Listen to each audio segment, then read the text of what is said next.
Before we begin the story, let us know where you're watching from by leaving a comment below. If you enjoy this video, don't forget to like and subscribe. Have a wonderful day. Enjoy the story. The crystal chandeliers of the Carver Grand Ballroom cast a deceptive glow over what should have been the happiest night of Tara Carver's life. Instead, she stood frozen in the doorway of her father's study, her champagne glass slipping from her fingers and shattering on the marble floor. The sound went unnoticed by the entwined couple on the antique desk, her fiancé Miles and her cousin Veronica, both too consumed with each other to register her presence. "How long?"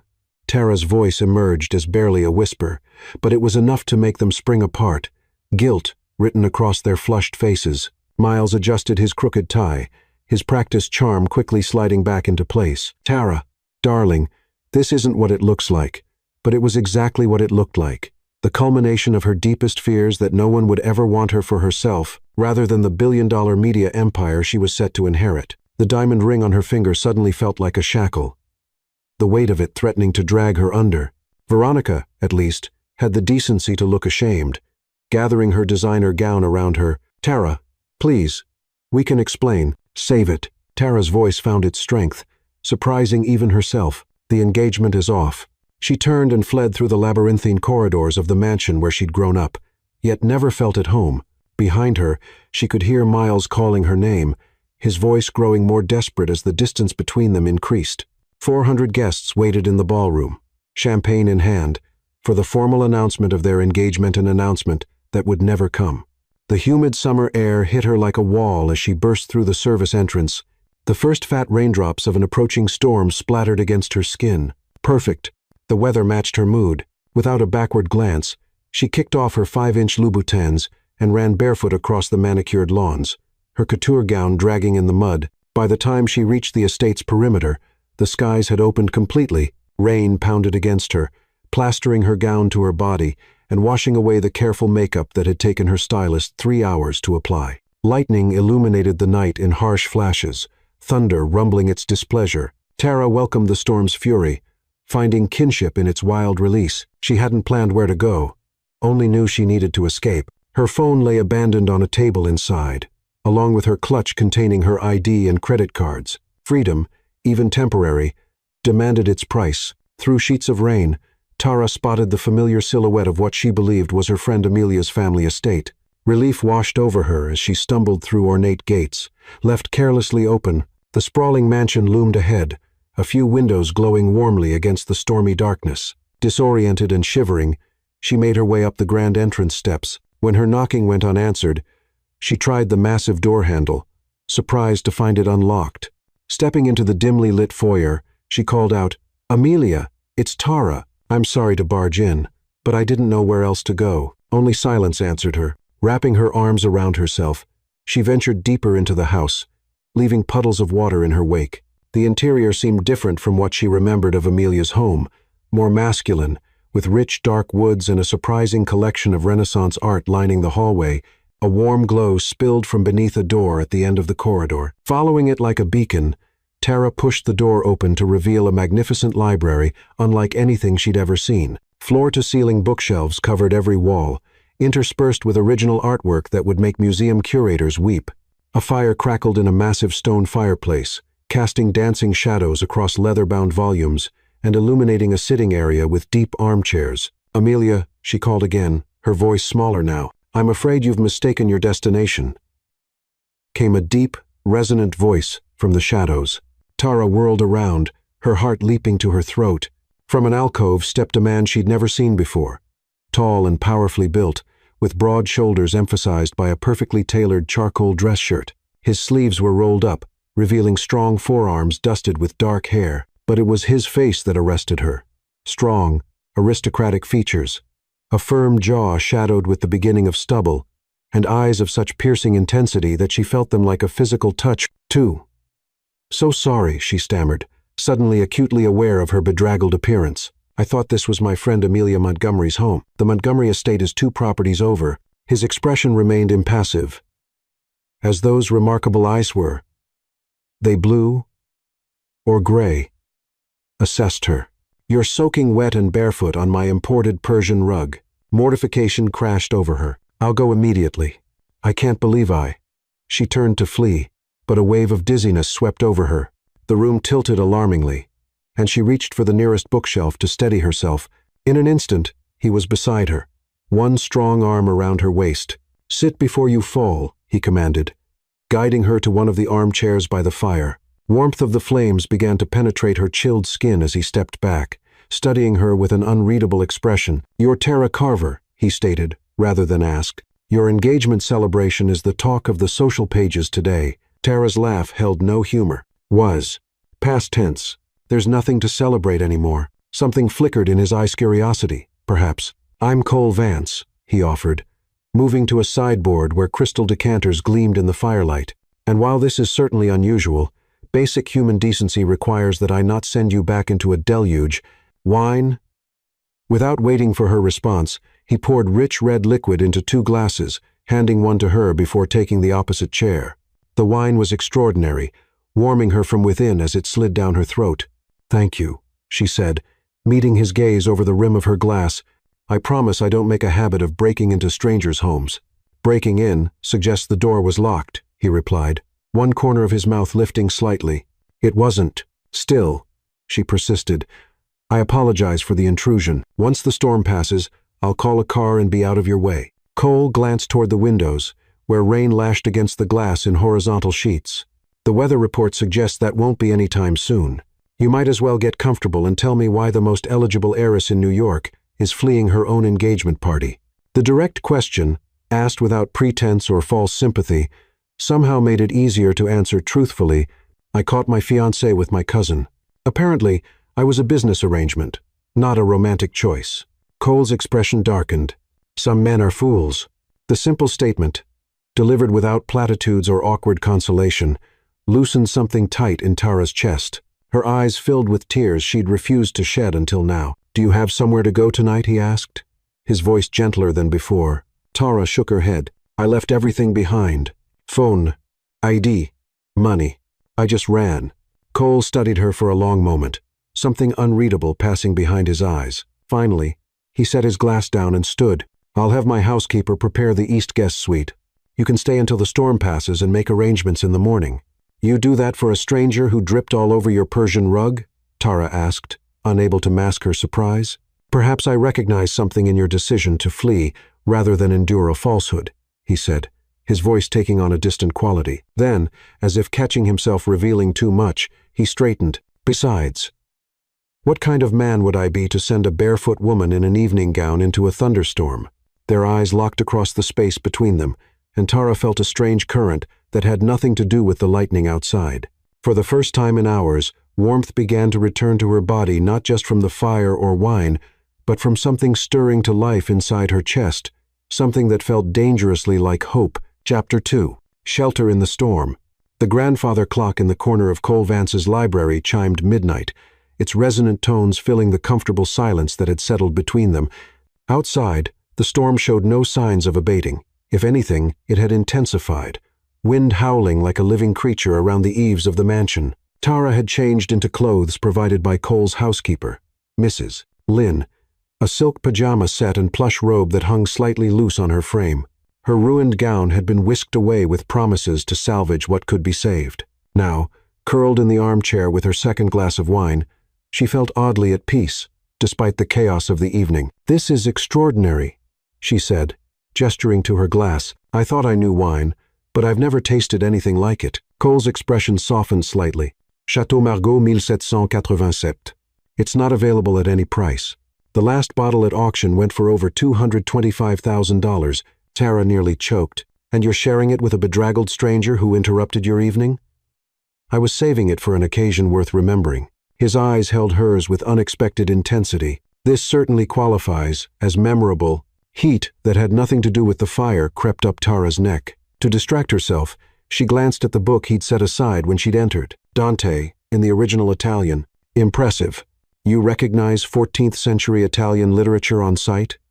Cole raised an eyebrow, reassessing her. "I double-majored in art history and comparative literature before my father insisted I focus on business administration." Tara ran her finger along the leather binding. "La Divina Commedia isn't just literature. It's a masterpiece of human understanding. In the middle of the journey of our life, I found myself in a dark wood, for the straight way was lost. You speak Italian. It wasn't a question, but carried a note of genuine surprise.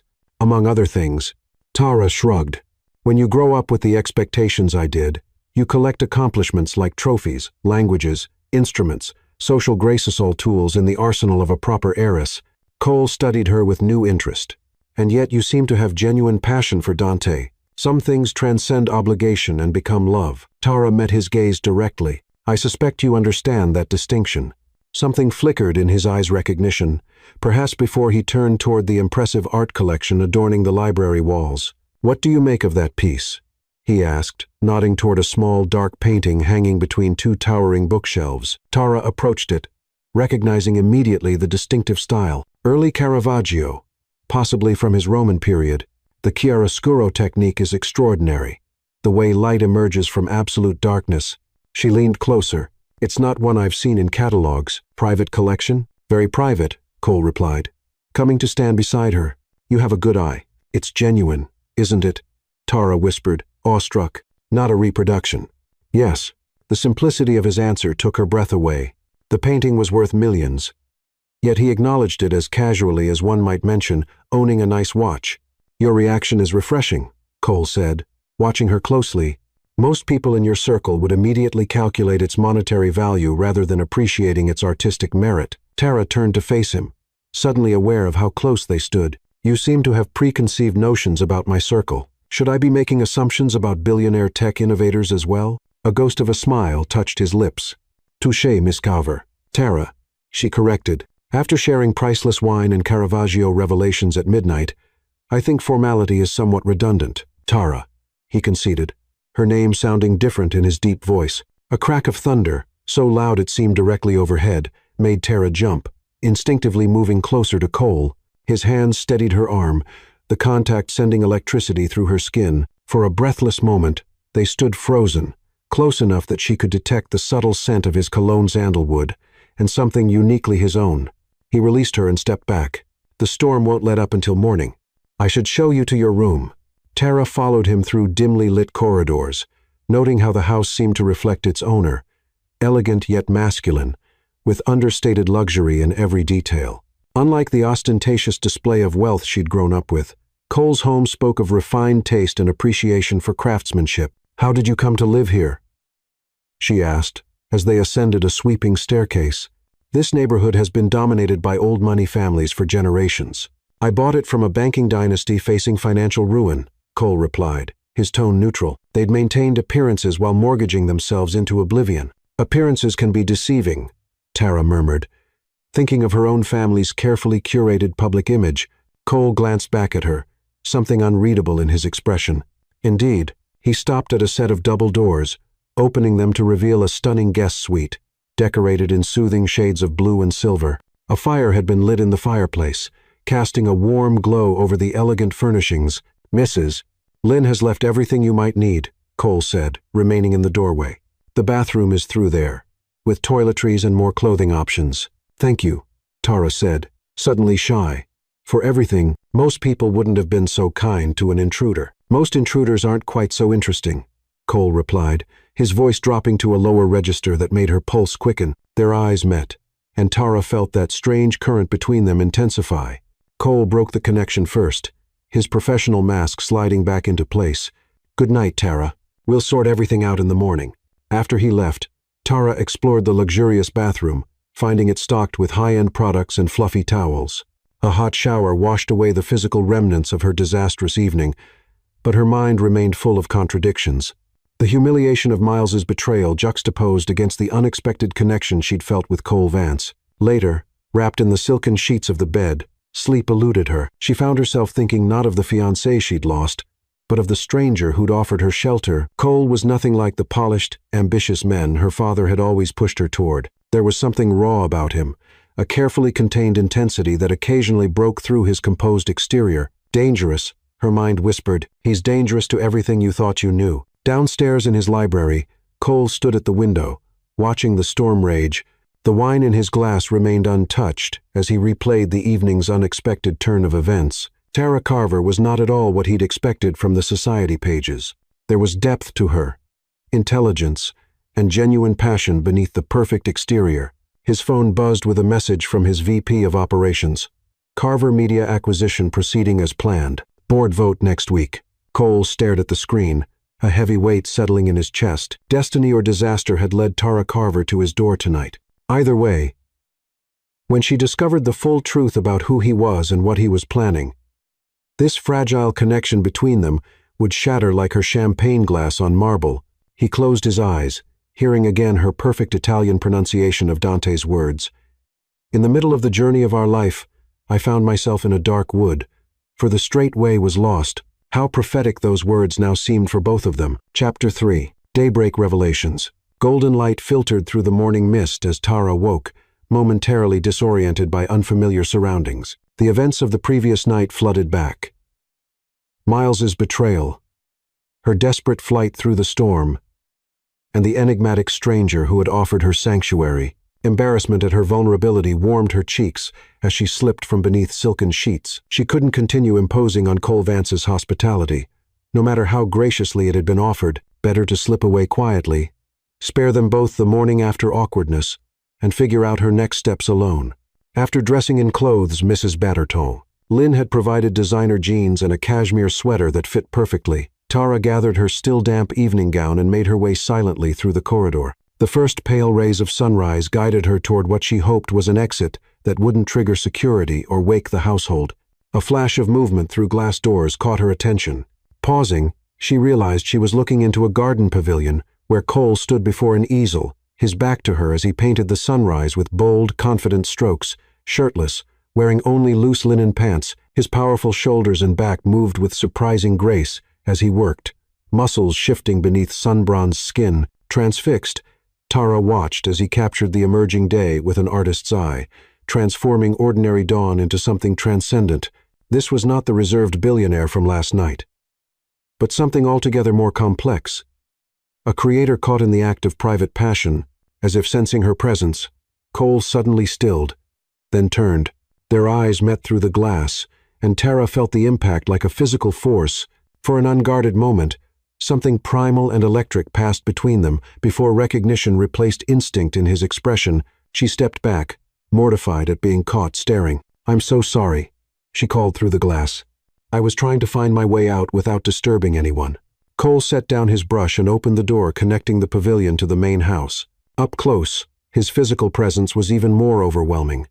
Broad shoulders tapering to a narrow waist, chest lightly dusted with dark hair, eyes that shifted between blue and gray in the morning light. "You're leaving?" he asked, his voice carrying a rougher quality than it had the night before. "I've imposed enough," Tara replied, fighting to keep her eyes on his face rather than his bare torso. "I thought I'd call a car," and she gestured vaguely with the bundled gown.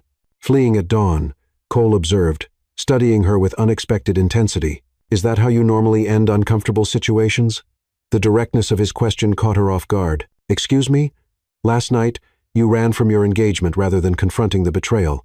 This morning, you're slipping away without a word." His tone held no judgment, just precise observation. "I'm curious if that's your standard approach to difficulty." Tara felt heat rise to her face, this time from indignation rather than embarrassment. "You know nothing about me or my standards.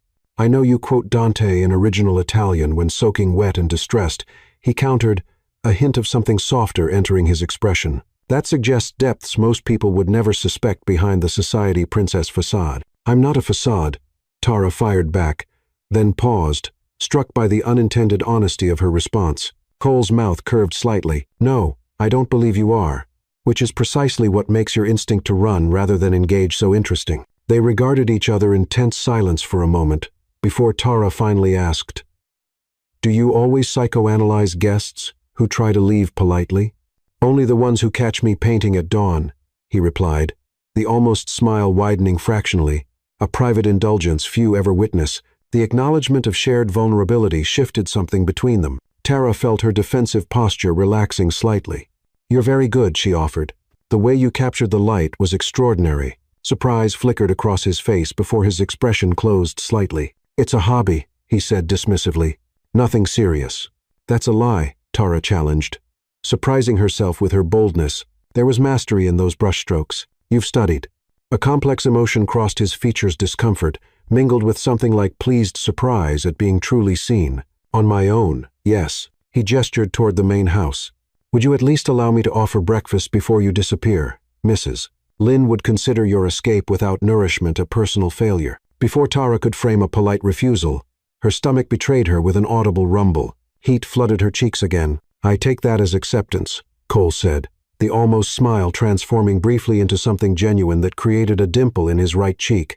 Give me 5 minutes to clean up, and I'll meet you in the kitchen. True to his word, Cole appeared in the kitchen as Tara was accepting a cup of coffee from Mrs. Lynn.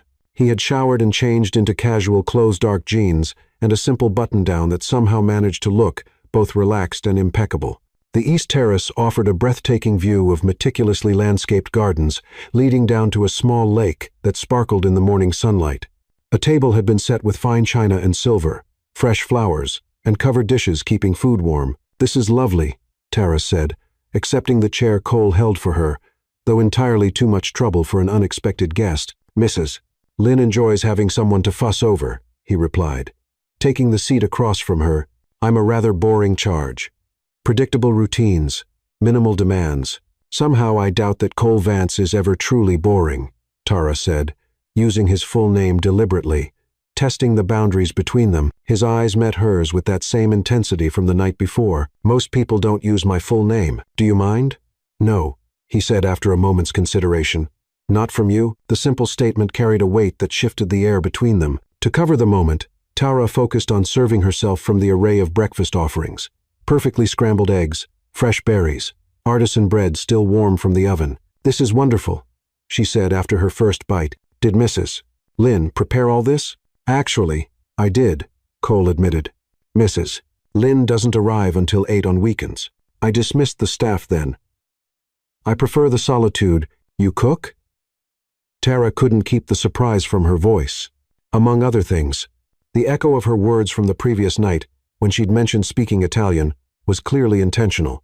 Growing up in the foster system teaches you self-sufficiency. Some lessons stick, even when they're no longer necessary. The casual reference to his childhood caught Tara off guard. She'd researched Cole Vance after his company's meteoric rise had made headlines. Every article mentioned he was self-made, but offered no details about his origins. That he would share even this small fragment of his past felt significant. How many homes? She asked quietly. 7, he answered. His tone matter-of-fact rather than seeking sympathy. Some better than others. And your parents? Car accident? I was 7.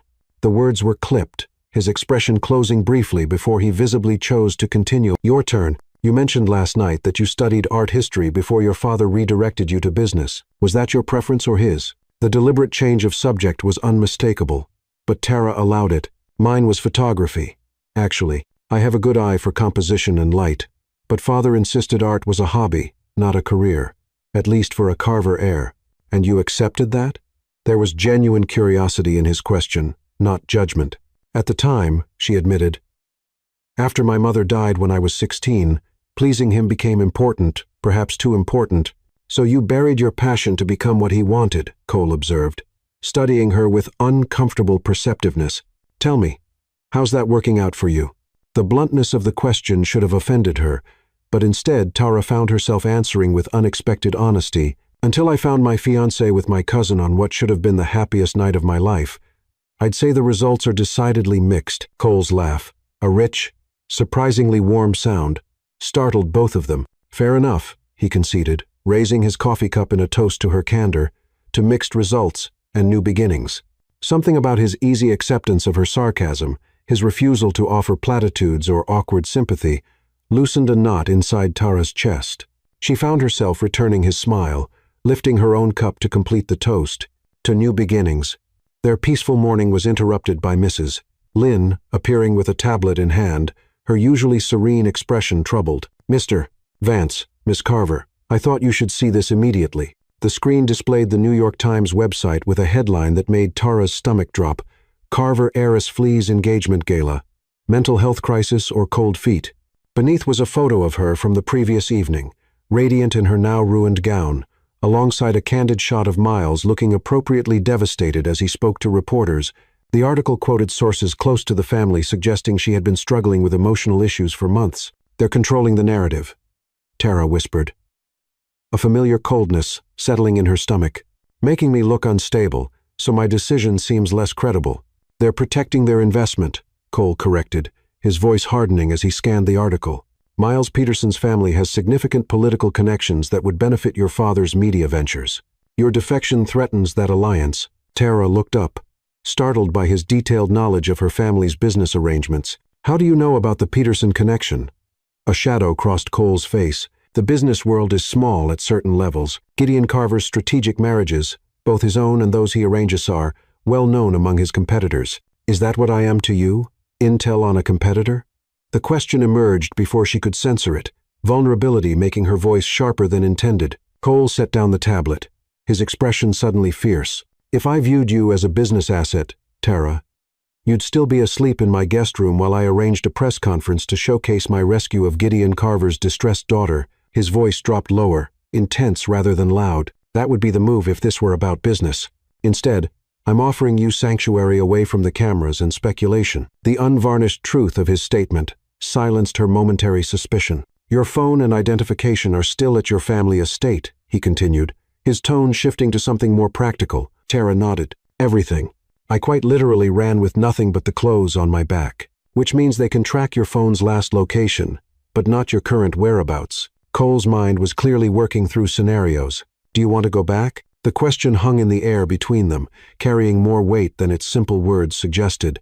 Tara considered what awaited her. Her father's disapproval, Miles's false contrition, the scrutiny of New York society, and the suffocating expectations that had been slowly killing her spirit for years. No, she said, surprised by the certainty in her voice. Not yet. I need time to think, to decide what I want outside of what's expected of me. Something like approval flickered in Cole's eyes. In that case, I have a proposition for you. He set down his coffee cup with deliberate precision. I own a private property on the coast. Secluded, secure, with no staff except a groundskeeper who lives separately on the property. You could stay there, take the time you need without media harassment, until you decide your next move. Tara stared at him, searching for ulterior motives. Why would you do that for a stranger?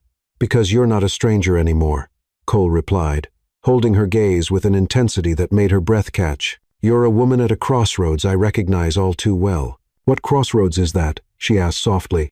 The one where you either surrender to the life others have scripted for you, or find the courage to write your own story. His voice took on a resonance that suggested personal experience. 18 years ago, I faced that exact choice. Continue as the protege of a powerful man who saw me as a tool rather than a person, or risk everything to create something authentic on my own terms. The confession, so unexpected and personal, stripped away the last of Tara's hesitation. In less than a day, this enigmatic man had shown her more genuine understanding than people she'd known her entire life. I accept, she said, her own voice strengthening with each word, on one condition. Which is, that you'll visit. I'd like to know more about the choice you made 18 years ago, and the man it created. Cole's expression remained unreadable, but something shifted in his eyes, a door opening, or perhaps a wall beginning to crumble. I think that can be arranged, he said, and for the first time since she'd met him, a genuine smile transformed his face, creating a dimple in his right cheek that made him look suddenly disarmingly human. Tara's heart performed a complicated maneuver in her chest, a sensation both terrifying and exhilarating. In the wreckage of what was supposed to be her engagement celebration, something unexpected was taking root, something that felt dangerously like the beginning of her real life. Chapter 4. Coastal Sanctuary. The helicopter descended toward what appeared to be an untouched stretch of coastline, the late afternoon sun turning the ocean to molten gold beneath them. Tara pressed her hand against the window, mesmerized by the dramatic landscape unfolding below. Rugged cliffs rising from churning waters, wild forests stretching inland, and a pristine isolation that seemed to exist outside of time. It's breathtaking, she said, her voice carrying a note of genuine wonder through the headset microphone. Cole, seated beside her, nodded with quiet pride. 500 acres of protected wilderness. The house is built into the cliffside to minimize environmental impact. The helicopter banked slightly, revealing a structure that seemed to emerge organically from the rocky terrain. Glass, stone, and weathered wood, merging seamlessly with the natural environment. Unlike the imposing grandeur of his Manhattan mansion, this home invited rather than intimidated, its lines flowing with the contours of the cliff. You designed it, Tara said, with sudden certainty, recognizing something distinctly his in the balanced proportions and thoughtful integration with nature. Cole turned to her sharply. "How did you know?" "It feels like you," she answered simply. "Strong but not imposing. Complex yet harmonious, with nothing superfluous." Something shifted in his expression. Surprise, followed by a fleeting vulnerability that made her heart beat faster. The moment was interrupted by the pilot announcing their landing, and soon they were touching down on a small helipad positioned a discreet distance from the main house. The caretaker, introduced only as Jensen, met them with a vintage Land Rover. His weathered face spoke of decades outdoors, and the quiet efficiency with which he handled their luggage suggested military training. He acknowledged Tara with a respectful nod, but offered no excessive welcomes or questions about her presence. "Everything's prepared as requested, sir," Jensen said as they loaded the last bag. "Pantry and refrigerator stocked. Security system updated. Margaret sent along some of her sourdough bread and that wild blackberry jam you might enjoy." "Miss Carver." "Thank you, Jensen. We won't need anything else today." Cole's tone was friendly, but decisive. Jensen nodded and retreated to a smaller residence, partially hidden among pine trees in the distance. "Jensen and Margaret have been with me since I built this place," Cole explained as they drove the winding path to the main house. "They're private people themselves, unlikely to mention your presence to anyone." "You trust them?" Tara observed, watching how the tension that had subtly held Cole's shoulders during their journey had begun to ease the moment they'd landed. "With my life," Cole confirmed. Navigating the vehicle around a curve that revealed a stunning ocean vista, they helped me when I had nothing but ambition and too many bad memories. Their discretion is absolute. The house, up close, was even more remarkable than it had appeared from the air. Nestled into the rocky cliff face, its multiple levels cascaded down toward the ocean, with expansive glass walls capturing the dramatic seascape, while stone elements anchored it to the rugged terrain. Gardens of native plants softened the transition between architecture and wilderness, creating natural privacy screens and windbreaks. "Home sweet temporary home," Cole said, carrying Tara's bags into a soaring great room where floor-to-ceiling windows framed the ocean like living art. A massive fireplace crafted from local stone anchored one wall, while comfortable yet elegant furnishings invited relaxation rather than formality. "This is extraordinary," Tara breathed, moving toward the windows. Below, a series of decks and terraces stepped down the cliff face, culminating in a private cove where waves crashed against dark rocks and a small strip of pristine sand. "The master suite is through there." Cole indicated a hallway to the right. "It has the best view, especially at sunrise. There are 3 guest rooms down the opposite hall if you'd prefer." "Are you staying?" Tara asked, realizing they hadn't clarified this detail in their hasty departure from New York. "Just tonight, to ensure you're settled." Something in his tone had shifted, becoming more formal. "I have business matters requiring my attention in the city tomorrow." Disappointment curled through her chest, surprising in its intensity. "Of course, you've already been more than generous with your time." "Tara." The way he said her name made her turn to face him fully. "I'm not abandoning you here. I'll return in a few days, as we discussed. This place is yours to use as sanctuary, for as long as you need." The sincerity in his eyes eased her irrational fear. "Thank you. I'm not usually so dependent.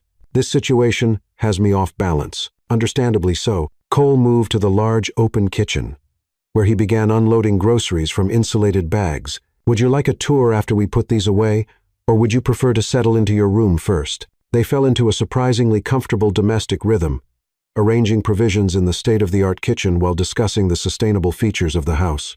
Cole explained the geothermal heating system, solar arrays, and rainwater collection with the enthusiasm of someone genuinely passionate about the technology, rather than simply showing off expensive toys. Later, as the sun began its descent toward the horizon, they walked the property's winding paths. Cole pointed out his favorite reading spots, a hidden meditation garden, and the trail leading down to the private beach. The easy conversation of the morning continued, punctuated by comfortable silences that felt neither awkward nor empty. "You'll need to show respect for the ocean here," Cole cautioned as they stood on a deck overlooking the cove.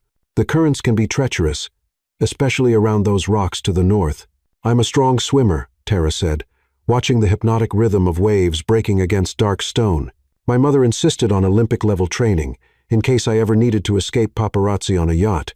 The memory brought a bittersweet smile. "She was the practical one in the family." "Was?" Cole asked gently. "She died when I was 16. Pancreatic cancer. Tara kept her eyes on the horizon. It was quick, only 3 months from diagnosis to funeral. My father threw himself into expanding the business afterward. I think work was easier than grief. And you? I became what was expected of me. The admission felt weightier, spoken aloud on this cliff edge, with nothing but truth between her and the endless ocean. The perfect daughter, the flawless heiress, the ideal partner for strategic alliances. She turned to face him, until last night, when I finally couldn't do it anymore. Cole studied her face with an intensity that might have made her uncomfortable from anyone else. What would you be if you could choose freely, without expectation or obligation? The question hit her like a physical force. No one had ever asked her that before, not her father, not her friends, not Miles. Tears sprang unexpectedly to her eyes. I don't know, she whispered. Isn't that terrible? I'm 28 years old, and I have no idea who I am outside of being Gideon Carver's daughter. Instead of offering platitudes, Cole simply nodded. Then perhaps that's what this time is for. Discovery. The simplicity and understanding in his response loosened something tight in Tara's chest. A single tear escaped, trailing down her cheek. Without thinking, Cole reached out, his thumb gently brushing away the moisture. The contact was brief but electric, sending a current through both of them that momentarily suspended time. His hand lingered near her face, not quite touching, but close enough that she could feel its warmth. I should start dinner, he said, his voice rougher than before. The sunset is spectacular from the western terrace. You might want your camera. As he turned to leave, Tara caught his wrist. What about you, Cole? Did you discover who you really were when you made your choice 18 years ago? He looked down at her hand on his skin, then back to her eyes. I discovered who I wasn't, he said finally. The rest has been a work in progress. The intensity between them had shifted into something deeper than physical attraction. A recognition of shared wounds carefully hidden beneath polished exteriors. For a suspended moment, Tara thought he might kiss her, and was surprised by how desperately she wanted him to. Instead, Cole gently disengaged his wrist from her grasp. Take your time out here. I'll be in the kitchen when you're ready. Alone with the wind and waves, Tara tried to process the complex emotions this enigmatic man evoked in her. In less than 48 hours, Cole Vance had shown her more genuine understanding than people she'd known all her life. There was something both comforting and terrifying in being truly seen after a lifetime of performing to expectations. The sun began to dip toward the horizon, painting the sky in spectacular shades of orange and pink. Tara found herself wishing for her camera, not the latest model phone she'd left behind, but the professional-grade equipment she'd once been passionate about, before her father deemed photography an impractical hobby. When she finally returned to the house, she found Cole in the kitchen, sleeves rolled up as he worked on dinner preparation. The domestic scene struck her with unexpected force. This powerful man, who commanded a tech empire and owned priceless art, chopping vegetables with the same focused precision he probably applied to business acquisitions. Can I help? She asked, moving to wash her hands at the sink. You can open the wine. He nodded toward a bottle, breathing on the counter. And tell me if that pasta sauce needs more basil. They worked together in easy synchronicity, as though they'd done this countless times before. Cole moved with economical grace in the kitchen, his actions confident, without being showy. When their hands occasionally brushed, reaching for utensils or ingredients, Tara felt that same electric awareness, but neither acknowledged it directly. By the time they carried their plates to the western terrace, the sky had transformed into a canvas of deep purples and fiery crimsons, reflected on the ocean's surface. They ate by the light of artfully placed lanterns, the conversation flowing as easily as the exceptional wine Cole had selected. You never talk about your family, Tara observed as they finished the meal. Are they still living? A shadow crossed Cole's face. My parents died when I was 7. Car accident. I'm so sorry. Tara's heart ached for the child he had been. Who raised you? The foster system, primarily. His tone remained neutral, but his knuckles whitened around his wine glass. It was educational. Something in his carefully controlled expression told Tara not to press further. Instead, she asked, and was there someone who helped you when you made your choice at 18? Someone who offered sanctuary when you needed it? The question seemed to surprise him. After a moment's consideration, he nodded. One Personan art teacher who recognized something in me worth salvaging. A ghost of a smile touched his lips. He said I had the hands of a creator trapped in the circumstances of destruction. He was right, Tara said softly. I've seen your hands. They're definitely those of a creator. Cole looked at her then, really looked, with an intensity that seemed to peer directly into her soul. The air between them thickened with unspoken possibilities. "It's getting late," he said finally, breaking the spell. "And you've had an overwhelming couple of days." They cleared the dishes together in comfortable silence. At the hallway leading to their respective bedrooms, they paused, suddenly awkward for the first time since their initial meeting. "Thank you," Tara said simply, "not just for dinner or this incredible place, but for seeing Meth real me, not the heiress or the socialite or the dutiful daughter." In the soft lighting of the hallway, Cole's expression softened in a way she hadn't seen before. "Thank you for being worth seeing." The words, spoken with such quiet sincerity, made her breath catch. Acting on impulse rather than calculation, for perhaps the first time in her adult life, Tara rose on her tiptoes and pressed a gentle kiss to his cheek. His skin was warm against her lips, the slight roughness of evening stubble a sensual contrast. As she pulled back, their eyes met, and the air between them seemed to crackle with possibility. Cole remained perfectly still, his breathing slightly uneven. "Good night, Cole," she whispered, stepping away before she could do something reckless, like press her body against his and discover if his mouth tasted as good as it looked. "Good night, Tara," he replied, his voice deeper than usual. "Sleep well." In her room, with its spectacular ocean view and luxurious furnishings, Tara lay awake long into the night, replaying every moment, every look, every almost touch between them. Something profound was happening, something that terrified and exhilarated her in equal measure. For the first time in years, perhaps ever, she felt fully alive. Whatever came next, she knew with absolute certainty that there would be no returning to the carefully scripted existence. She had fled. That life was already becoming a distant memory, fading like footprints on sand as the tide of transformation rose within her. Chapter 5. Viance lifting. Morning light filtered through floor-to-ceiling windows, painting iridescent patterns across the bed where Tara slowly awakened. For a moment, she lay still, absorbing the rhythmic sound of waves crashing against the cliffs below and the unfamiliar sense of peace that had settled over her. 3 days had passed since she'd arrived at Cole's coastal sanctuary, and already her previous life felt like a distant dream. She stretched languidly, anticipation warming her blood at the thought of seeing Cole at breakfast.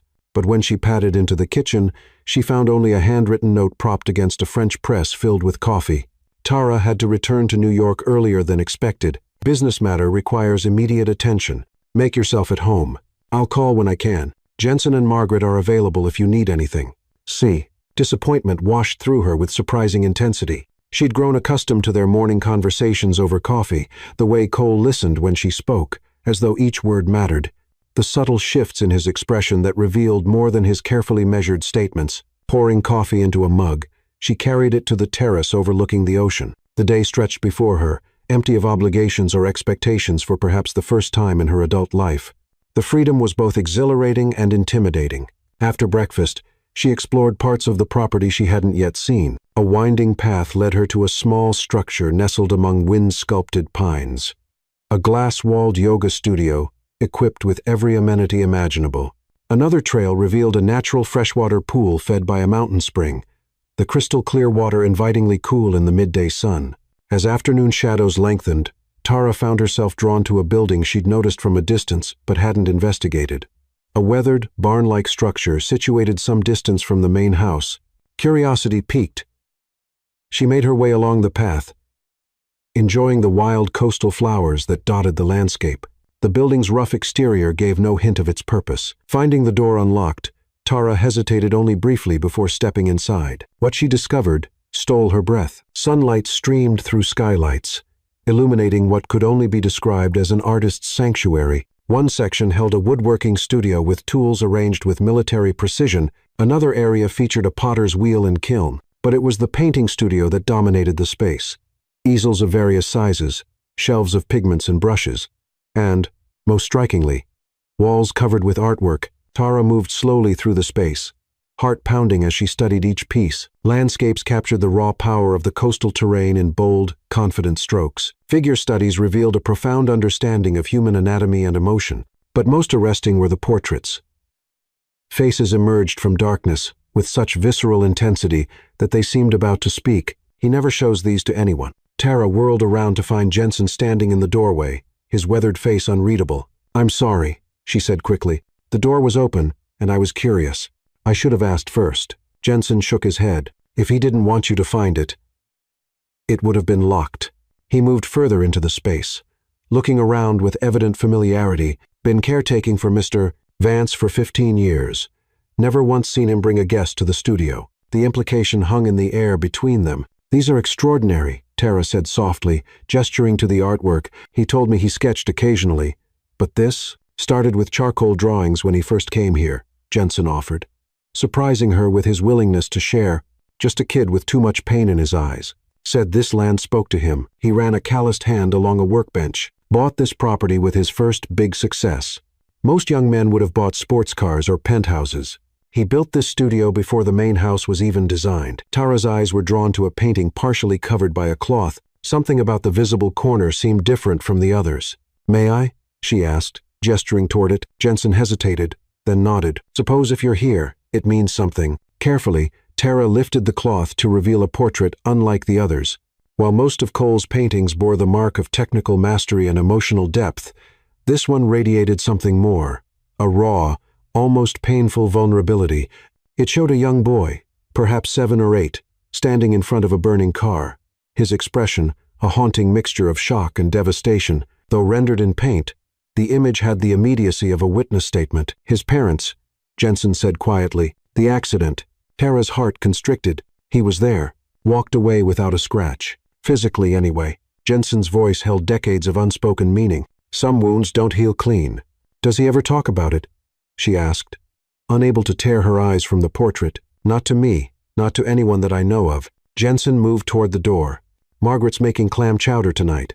Said to tell you dinner's at 7 if you're interested. After he left, Tara remained in the studio, absorbing the presence of the real Cole Vansenote, the billionaire tech mogul or the reserved host, but the man who poured his soul onto canvas when no one was watching. Each piece revealed another layer of him, another facet of the complex, wounded, extraordinary person he kept hidden from the world. On an impulse, she picked up a sketchbook left open on a workbench. The drawing showed a woman's eyeshadow rendered with such intimate detail that it stole her breath. The date in the corner was from yesterday morning, before he'd left. He saw her, really saw her. When her phone rang hours later, she was still in the studio, surrounded by fragments of Cole's soul captured in pigment and charcoal. I see you found my guilty secret, he said without preamble when she answered. Tara smiled, somehow unsurprised he knew. Security cameras? Jensen texted. He's protective of my privacy, as he should be. She traced the edge of the sketchbook. Why didn't you tell me about the art? A pause. Would you have believed that the tech billionaire who builds security systems spends his nights painting portraits in a converted barn? I might have, she countered. After all, I believed the society heiress could have a genuine passion for photography. His low chuckle warmed her even through the digital connection. Touché. But this, it's not something I share, yet you left it unlocked. Another pause, longer this time. Perhaps I wanted you to know. The admission, so simple yet profound, made her heart race. These aren't just sketches, Cole. This is extraordinary work. It's therapy, he corrected, his voice taking on an edge. Not for public consumption.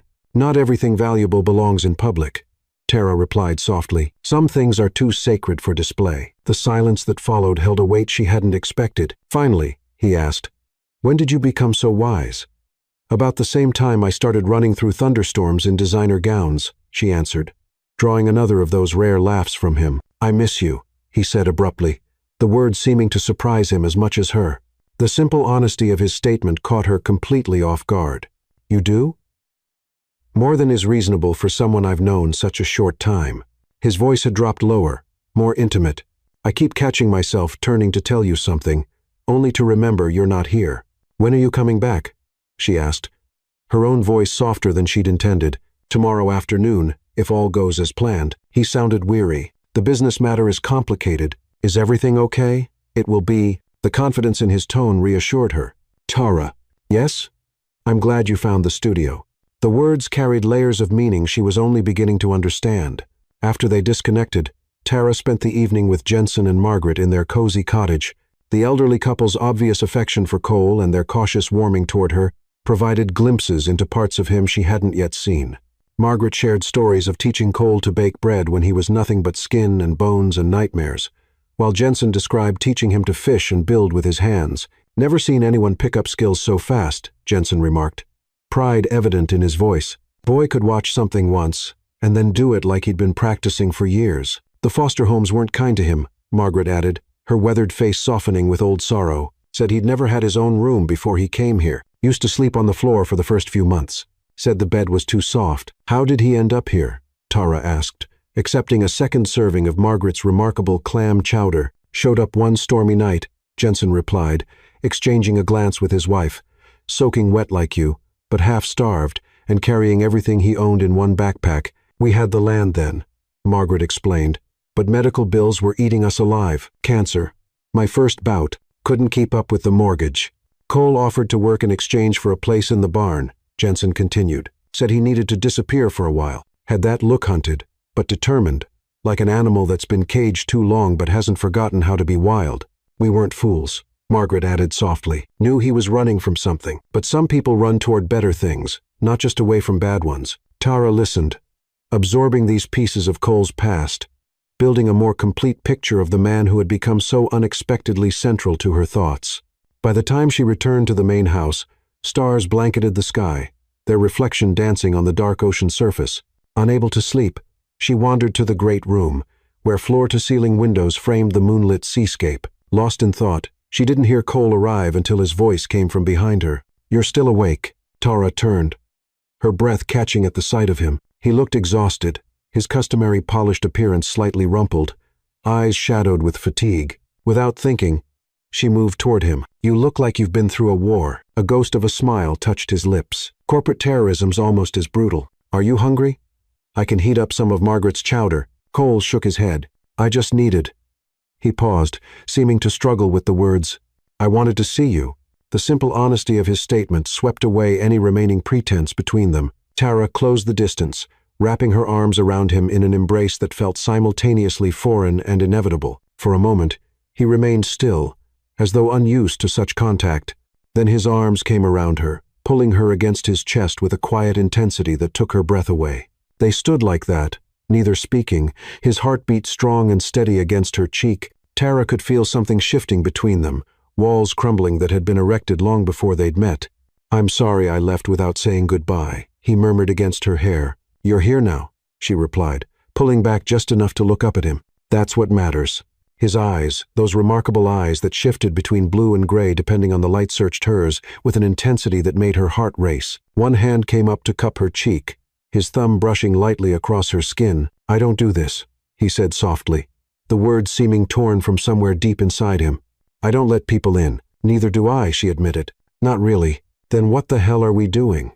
Breaking the patterns that have kept us safe but alone, she whispered, taking the risk of being seen completely. The kiss, when it finally came, felt like coming home to a place she'd never been before. His lips were gentle at first, almost hesitant, giving her every opportunity to pull away, but when she responded, pressing closer and sliding her hands into his hair, something broke loose in him. The kiss deepened, became hungry, desperate, as though he'd been starving for her without realizing it. Tara felt herself melting against him, every nerve ending alive with sensation. His hands traced the curve of her spine, pulling her more firmly against him until she could feel the hard planes of his body through the thin fabric of her dress. When they finally broke apart, both were breathing heavily, gazes locked in stunned recognition of the power surging between them. Stay with me tonight, she whispered, resting her forehead against his. Just to sleep. You look exhausted. Vulnerability flickered across his face. This powerful man who controlled corporate empires, but couldn't control whatever was happening between them. After a moment's hesitation, he nodded. In her bedroom, their movements took on a reverent quality. Cole removed his shoes and jacket, then stretched out on the bed beside her, fully clothed. Tara curled against him, her head finding that perfect hollow between his shoulder and chest, as though their bodies had been designed to fit together. Tell me something true, she murmured into the darkness. Something you've never told anyone else. His chest rose and fell beneath her cheek as he took a deep breath. I've never brought anyone here before, not to this house. The admission wrapped around her heart. Why me? Cole's arm tightened around her, his voice dropping to a near whisper. Because from the moment you stumbled into my library, soaking wet and defiant, I recognized something in you that I thought existed only in me. What was that? Loneliness disguised as self-sufficiency. His fingers traced patterns on her arm. The exhaustion of performing a role rather than living a life, the words struck her with their accuracy.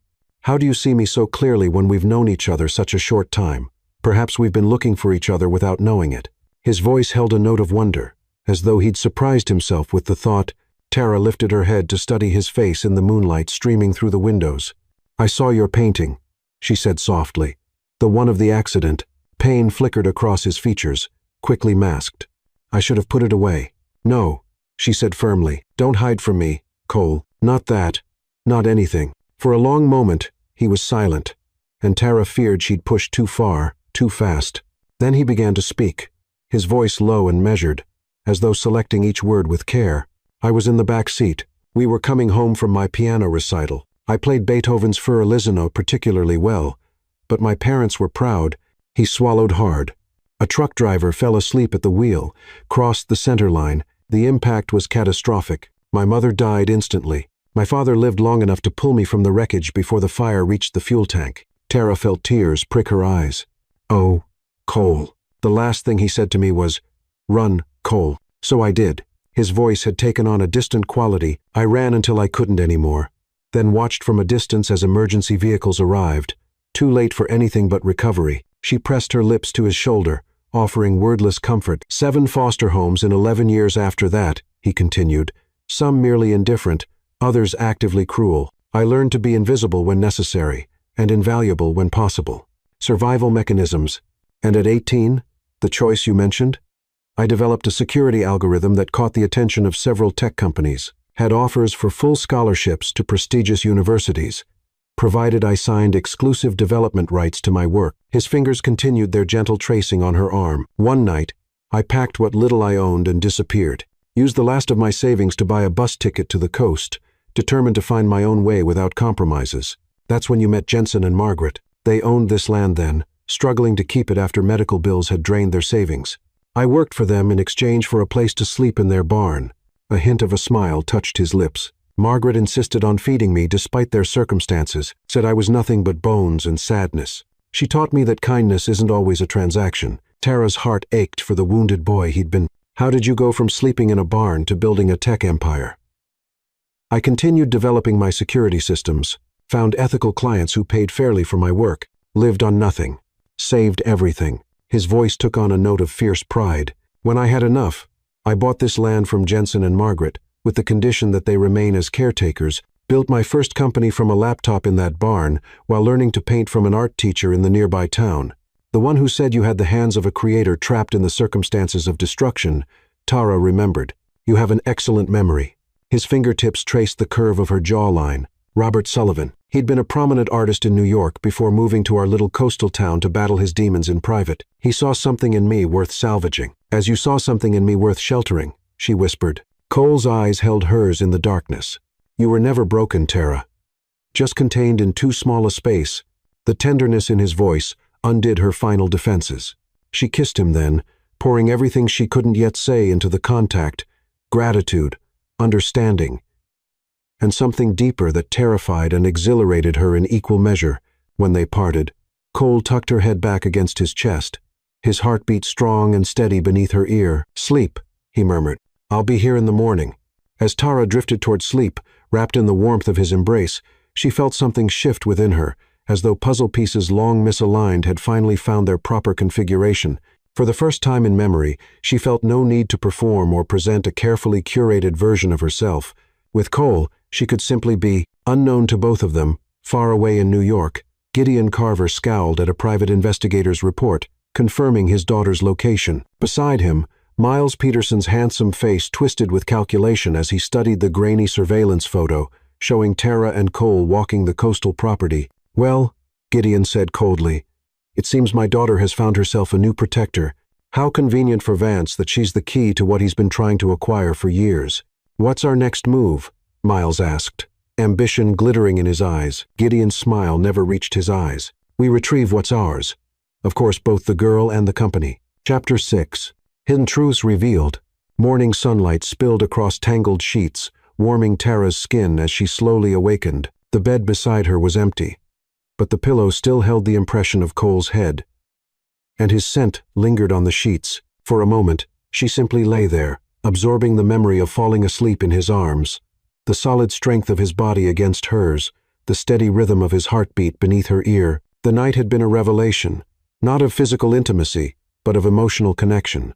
Cole had shared pieces of himself he'd kept hidden for decades, dismantling walls that had protected him since childhood. The trust implicit in those revelations humbled her. The aroma of fresh coffee drifted through the open doorway, drawing her from bed.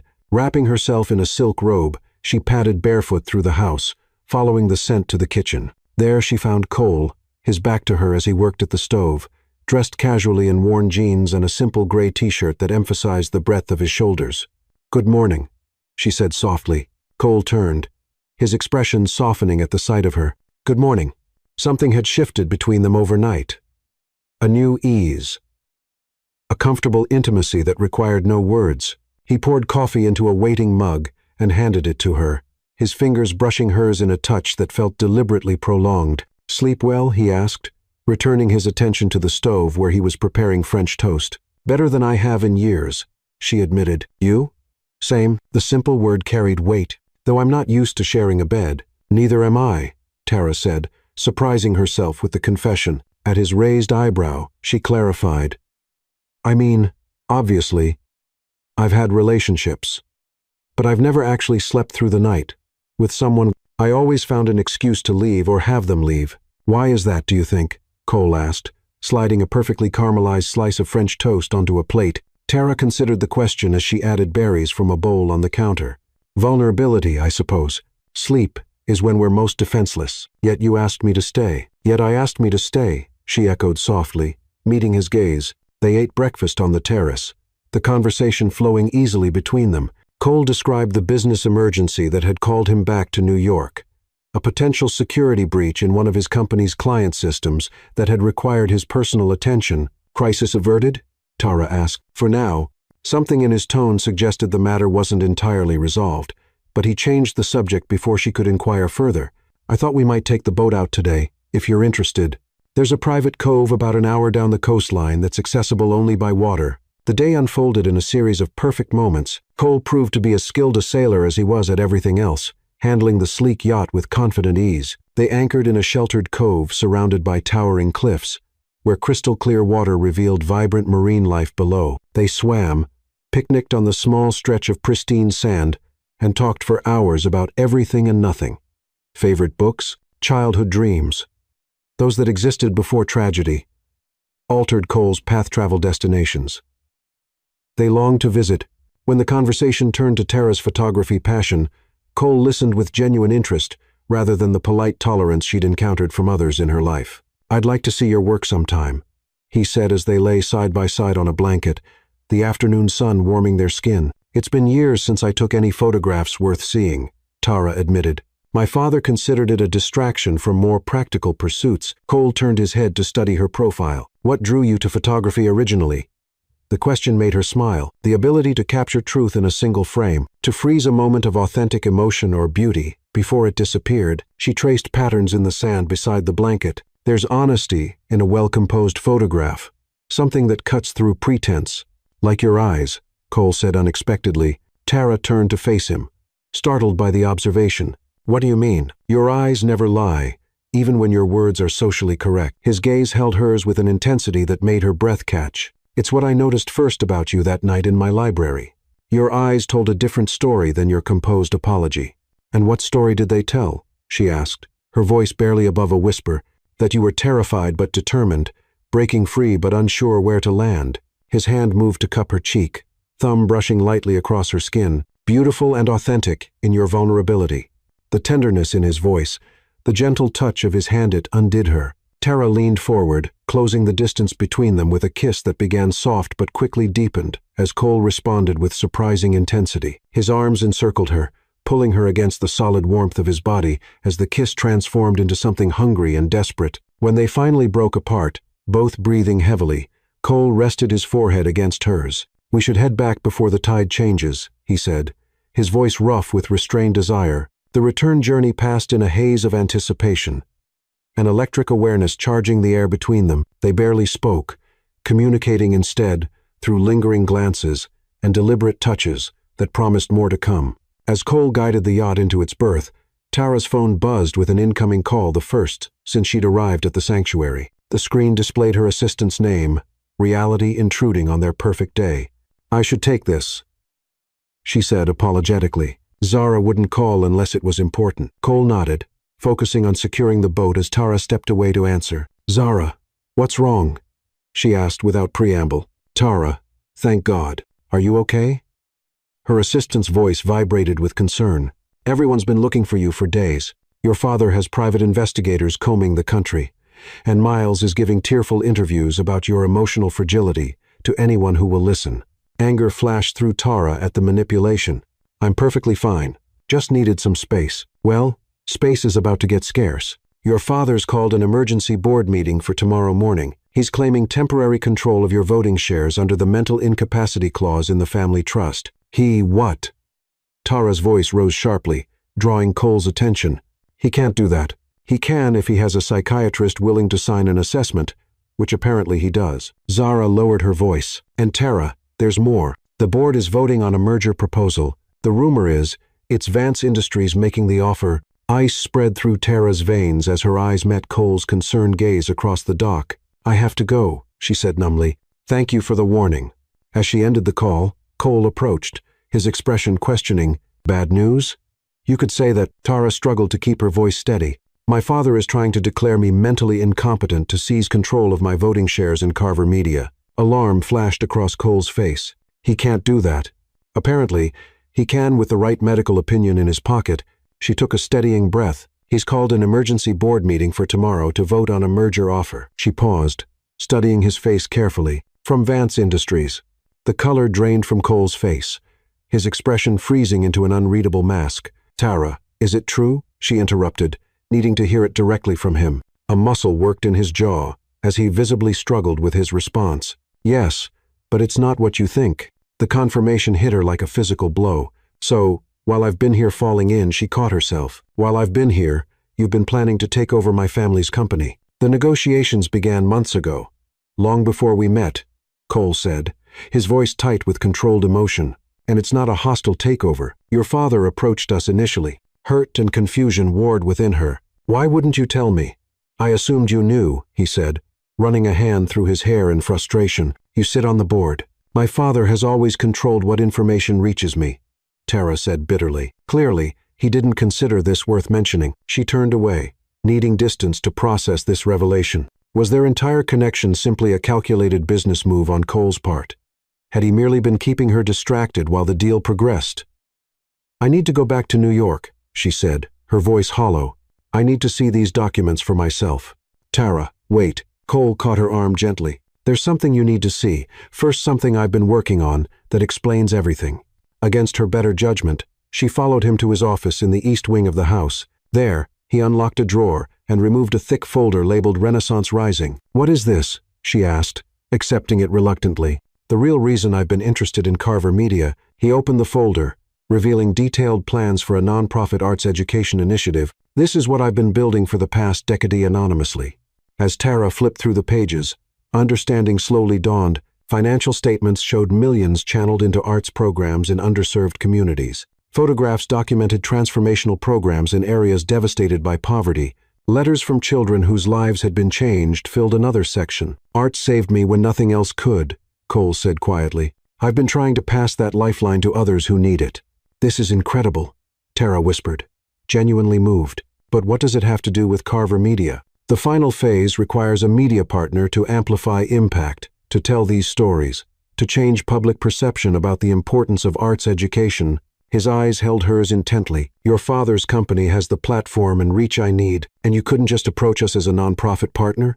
"I tried." A shadow crossed his face. 3 times over the past 2 years, your father rejected every proposal. He said there was no monetary value in arts education stories. The words rang true to her father's mercenary worldview. "So you decided to buy the company instead." "I decided to create a partnership that would benefit everyone involved." He gestured to another section of the portfolio. "The acquisition includes provisions protecting every current employee, maintaining editorial independence, and establishing a separate foundation to oversee arts education initiatives." Tara felt torn between wanting to believe him and the hurt of discovering such a significant connection to her family business only by accident. Why keep your involvement with the foundation secret all these years? Because I needed to know it could succeed on its merits, not because of my name or money. His voice softened. The same reason you must be exhausted being seen as the Carver heiress rather than as Tara. The parallel struck home. She understood the desire to create something untainted by expectation or family legacy. I need to return to New York, she said finally. I need to see the acquisition documents. Understand what my father is really planning. I'll come with you, Cole offered immediately. No, she shook her head firmly. I need to do this alone. I need to know who I am and what I want outside of anyone else's influence. Yours included. Pain flickered across his face, but he nodded. I understand. The helicopter can be ready within the hour. As Tara packed her belongings, emotions tumbled chaotically within her. The Arts Foundation was clearly genuine, the passion project of a man who understood firsthand how creativity could heal broken spirits, yet the timing and circumstances of their meeting remained troublingly convenient. Before she left, Cole handed her a small package. When you're ready, open this, he said, his voice rough with restrained emotion. No matter what you decide about us, know that everything that happened here was real for me. The helicopter lifted off as sunset painted the coastline in gold and amber. Tara watched the sanctuary grow smaller beneath her, the man standing on the cliff's edge becoming an indistinguishable figure, then disappearing altogether as they banked toward New York. She held the unopened package in her lap, torn between the desire to rip it open immediately and the fear of what she might discover. Finally, as the coastline receded behind them, she carefully unwrapped it. Inside was a hand-carved wooden box. When she lifted the lid, she found a camera, not just any camera, but a rare vintage Leica that professional photographers coveted. Tucked beside it was a simple card in Cole's distinctive handwriting. For capturing truth in a single frame, whatever you decide, don't forget to see the world through your own lens. Tears spilled down her cheeks as the helicopter carried her back toward the life she'd fled and the confrontation that awaited her there. Chapter 7. Paradise Shattered. The Carver family penthouse felt like a museum exhibit of her former life, opulent, meticulously arranged, and utterly lifeless. Tara stood in her childhood bedroom, now transformed into a guest suite that revealed no trace of the girl she'd once been. Even her photographs, once proudly displayed on these walls, had been replaced with bland, expensive artwork selected to impress rather than inspire. Her father's voice carried from the hallway, instructing staff to inform him immediately when she arrived. Tara's fingers tightened around the vintage Leica hanging from her neck. Cole's gift had become a talisman of sorts, reminding her of the authenticity she'd discovered at the coastal sanctuary. Slipping silently through the penthouse, she reached her father's private study undetected. The electronic lock yielded to her fingerprint. Despite his maneuvering, she remained a Carver. Inside, she found exactly what she sought.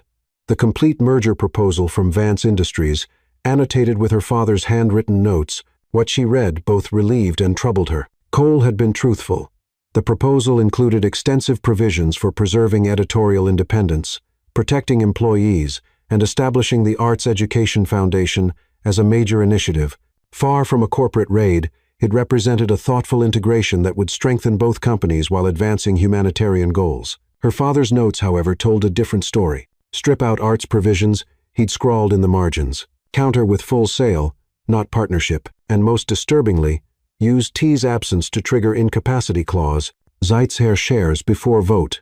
The discovery that her father had been planning to declare her mentally incompetent even before her flight from the engagement party, that it was strategy rather than reaction, sent ice through her veins.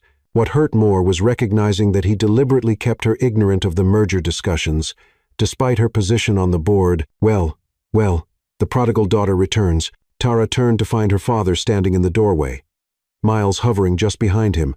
Gideon Carver remained as imposing as ever, impeccably dressed, silver hair perfectly styled, expression coldly calculating. But for the first time, Tara saw beyond the facade to the desperate manipulation beneath. "You've been planning to declare me incompetent for months," she said, gesturing to the documents, "long before I left the engagement party." "A contingency plan," Gideon replied smoothly. "One that became necessary when you demonstrated such alarming behavior." "Alarming behavior," Tara repeated with a hollow laugh. "Is that what we're calling it when a woman discovers her fiancé cheating and refuses to proceed with a business arrangement disguised as a marriage?" Miles stepped forward, a complex expression crossing his face. For once, the practiced charm fell away, revealing something more genuine, perhaps regret, though whether for losing her or being caught remained unclear. "Tara, what happened at the party was inexcusable," he said, his voice lacking its usual polished confidence, but disappearing for days, cutting off all contact. "You have to understand how that looked from our perspective. Your concern is touching," Tara replied coldly. "Almost as touching as your conspiracy with my father to have me declared mentally unfit so you could seize control of my shares." "You ungrateful child," Gideon snapped, his composure cracking. "Everything I've done has been to protect this family's legacy. Legacy you're now threatening by consorting with Cole Vance, of all people. Is that what this is about?" Tara gestured to the merger documents. "Your paranoia that someone might succeed where you failed, running a media company with actual integrity? How dare you enter my home uninvited?" Came a deep voice from the doorway. All three turned to find Cole standing there, his powerful frame filling the entrance. Expression carefully neutral, despite the tension radiating from him. "Your security needs updating," Cole remarked evenly to Gideon, "almost as much as your negotiating tactics." Miles moved forward, abandoning his earlier conciliatory tone for open hostility. "You have no right to be here. Tara is home with her family now. Is that what you call this?" Cole's gaze met Tara's, a silent question in his eyes. "Are you all right?" She gave a small nod, drawing strength from his presence, despite her earlier insistence on handling this alone. "Mr. Vance was just leaving," Gideon said, his voice dangerous in its controlled fury. "Unless he'd care to explain why he's been courting my daughter while simultaneously attempting to dismantle her inheritance." "I've explained everything to Tara," Cole answered calmly. "Unlike you, I believe in transparency with my partners." "Partners?" Gideon's eyebrows rose. "Is that what you're calling it?" "How charmingly euphemistic." "Father," Tara interjected, her patience fraying. "I've read the merger proposal, the complete version, not the sanitized summary you intended to present to me. Cole isn't trying to dismantle Carver Media. He's offering a partnership that would preserve its legacy while expanding its reach. And you believe him?" Gideon asked incredulously. "1 week in his company, and you're willing to throw away generations of family control?" "What family control?" Tara countered. "You were planning to sell our archives to Monarch Media, a company sanctioned in 3 countries for privacy violations and propaganda. How does that honor our legacy?" Surprise flickered across Gideon's face before his mask of control returned. "Business requires difficult decisions sometimes, Tara. Something you'd understand if you'd paid attention instead of playing with cameras." The dismissal stung, but Tara refused to show it. "I've paid more attention than you realize, including to the financial reports you believed I wouldn't understand, the ones showing how deeply leveraged the company has become under your leadership."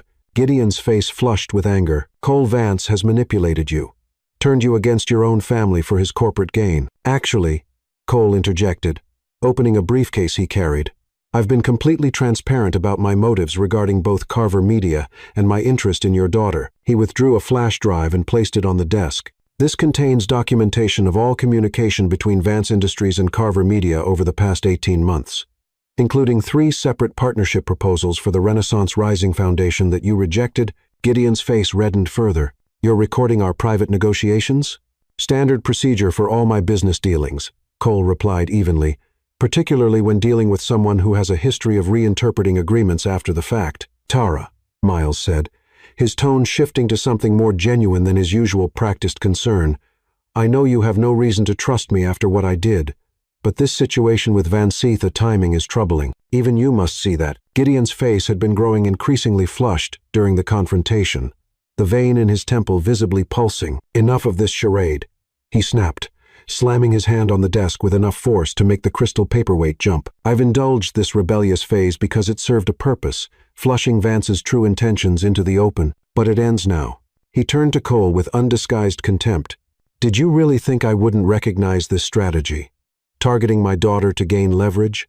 His breathing had become noticeably labored, each word seeming to require more effort than the last. "Gideon," Cole said quietly, "you should sit down." "Don't tell me what to." Gideon's retort cut off abruptly as he reached for his collar, loosening his tie with clumsy fingers. His complexion shifted from angry red to an alarming pallor, perspiration beading on his forehead. "Father." Tara stepped toward him, recognizing genuine distress beneath the bluster. Gideon's eyes widened with sudden fear as he gripped the edge of the desk. "My chest," he managed, voice barely audible. His knees buckled as he started to sink. "Heart medication?" Cole asked sharply, moving forward to support Gideon's weight. "Desk drawer, left side," Miles answered, already yanking the drawer open with uncharacteristic urgency. "He's been under treatment for 6 months. Refuses to slow down." This revelation that her father had been hiding a serious health condition struck Tara with fresh hurt, another secret kept from her, another way she'd been excluded from the reality of her family's life. Cole lowered Gideon carefully into his chair while Miles located a prescription bottle. Tara watched, momentarily frozen by the surreal shift from confrontation to crisis. Cole's competent handling of the situation, checking Gideon's pulse, loosening his collar further, speaking to him in calm, measured tones, revealed yet another facet of this complex man. "I've called an ambulance," Miles said, handing a small pill to Gideon, who placed it under his tongue with shaking fingers. 5 minutes out, Cole confirmed, glancing at his phone, his colors improving. "Nitroglycerin working." Gideon's breathing gradually steadied, but the fear in his eyes remained not just physical distress, but the sudden confrontation with mortality that such episodes forced. He reached for Tara's hand with surprising desperation. "Stay," he whispered. "Please." The simple request, stripped of his usual manipulation and authority, pierced straight through Tara's defenses. Despite everything, this was her father, flawed, controlling, but undeniably part of her. "I'll go with him to the hospital," she heard herself saying, the decision forming even as she spoke. "Tara," Cole began, concern evident in his expression. "He's my father," she interrupted, a complex mixture of emotions making her voice unsteady. "Whatever else has happened, I can't abandon him now." Understanding flickered in Cole's eyes, though pain shadowed his features. "Of course, do what you need to do." The paramedics arrived with impressive speed, efficiently transferring Gideon to a stretcher while asking clinical questions about his condition. As they prepared to depart, Miles positioned himself beside Tara, his hand lightly touching her shoulder in a gesture that managed to seem both solicitous and possessive. "We'll take good care of him," he assured the medical team, his voice carrying just the right note of concerned family member. "Gideon is everything to us." The pointed look he directed at Cole over Tara's head made the subtext clear. "You are not family. You have no place here." As they left the penthouse, Tara glanced back. Cole stood motionless in the study doorway, his expression carefully neutral, despite the emotion she could sense beneath the surface. For a fleeting moment, doubt crossed his features, not about his feelings, but about her return. The vulnerability in that unguarded second made her heart ache. "I'll call you," she said softly. But the closing elevator doors cut off any response he might have made. In the descending elevator, with Gideon on the stretcher and Miles hovering solicitously, Tara felt a profound sense of dislocation. Caught between the life she'd fled and the new possibilities she'd glimpsed with Cole, her father's medical crisis demanded her immediate attention. But the questions raised during their confrontation couldn't be easily dismissed. Had her connection with Cole been genuine, or part of a calculated strategy tied to his business interests? The timing of their meeting, his history with her father's friend Westridge, the multiple connections to Carver Media, each revelation added another layer of complexity to what had felt so pure at the coastal sanctuary. As the ambulance doors closed behind them, Tara caught a glimpse of the penthouse building's elegant facade. High above, a solitary figure stood at the window of her father's study, Cole's powerful silhouette unmistakable against the golden light of sunset. The distance between them felt suddenly vast, and possibly unbridgeable paradise shattered by the intrusion of a complex reality neither had fully acknowledged. Chapter 8. Truth in Separation. 3 days in the sterile confines of Mount Sinai Hospital had given Tara too much time to think. Her father, stabilized but weakened, slept in the private room while she maintained her vigil from an uncomfortable chair by the window. The doctors had been reassuring. A minor cardiac event exacerbated by stress, not the massive heart attack it had initially appeared to be. From this vantage point, Tara could see a slice of Central Park, vibrant with spring foliage that contrasted sharply with the emotional wasteland she felt inside. No word had come from Cole since that painful parting at the penthouse. His absence felt like a physical ache, yet doubt about his true intentions lingered like poison in her veins. Miles had been a constant presence, playing the devoted almost son-in-law with remarkable consistency. What surprised Tara most was the occasional glimpse of genuine concern beneath his calculated performance. Once, when he thought she was asleep, she'd seen him speaking quietly with Gideon's doctor, his carefully maintained facade cracking to reveal real worry. "You should get some rest," he said now, entering with coffee that she knew would be tepid and tasteless. I can stay with him. I'm fine, Tara replied automatically, her fingers unconsciously touching the leica that remained around her neck like a talisman. Miles's eyes followed the gesture, a complex emotion crossing his face. He gave you that, didn't he, Vance? The question lacked the accusatory tone she expected. Yes, she answered simply. Miles nodded slowly, settling into the chair opposite hers. I never gave you anything that wasn't calculated to impress others, he admitted unexpectedly. I always bought what I thought Gideon would approve of, or what would photograph well at events. The candid self-assessment surprised her. Why are you telling me this? Because, despite what you think of me, what I've given you every reason to think I did care for you, Tara. He rubbed a hand across his face, suddenly looking older than his 34 years. Not enough to make the right choices, obviously, but enough to recognize when someone values you properly. Before Tara could process this unexpected glimpse of humanity, Gideon stirred in the hospital bed. Tara?